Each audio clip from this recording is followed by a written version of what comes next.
Hey, I'm Smaragda, a tech freelancer, mum and professional button presser.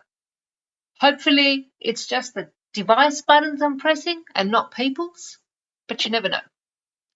In this podcast, I'm sharing the wins, the fails, and the reality behind the flexible work from home life, without scripts and guests, just honesty and a bit of sarcasm here and there.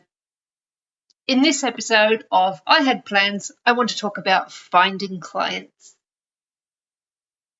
Something I always find interesting is the questions I get when I tell people I'm self-employed. People get excited. Ooh, I want to do that. Yay, work from home in my pajamas and flexible days. Woohoo! Yep, it sounds amazing, doesn't it? And then I get the first question. So, where do you find the clients?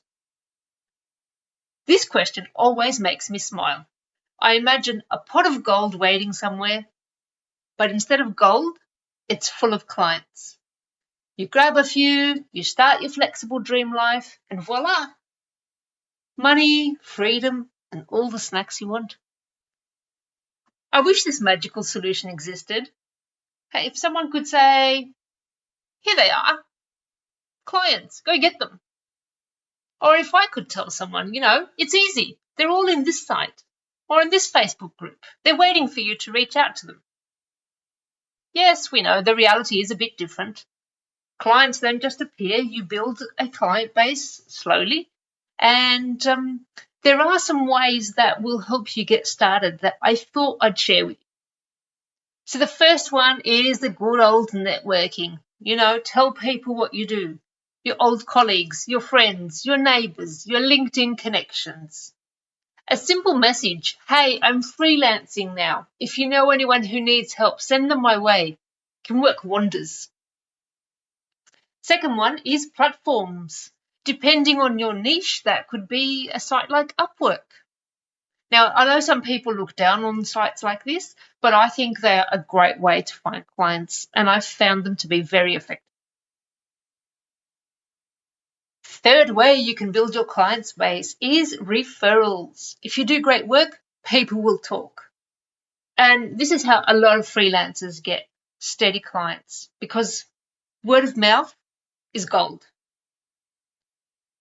Last but not least, pitching. Sometimes you'll need to send emails and proposals.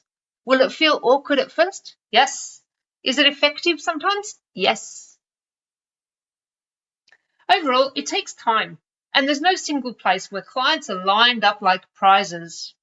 There's no instant dream life in a box that you can open up and unpack. But the wins, even the small ones, they make it worth it. I still to this day remember landing my first Moodle LMS client. It was an awesome feeling.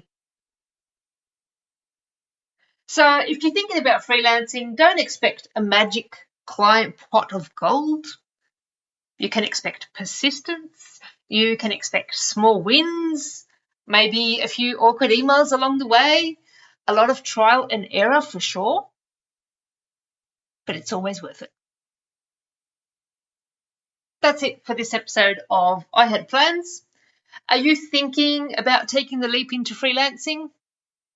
Do you remember landing your first client? Tell me about it. I'd love to hear your story. Don't forget to hit subscribe and share with a friend, and I'll see you next week. Bye.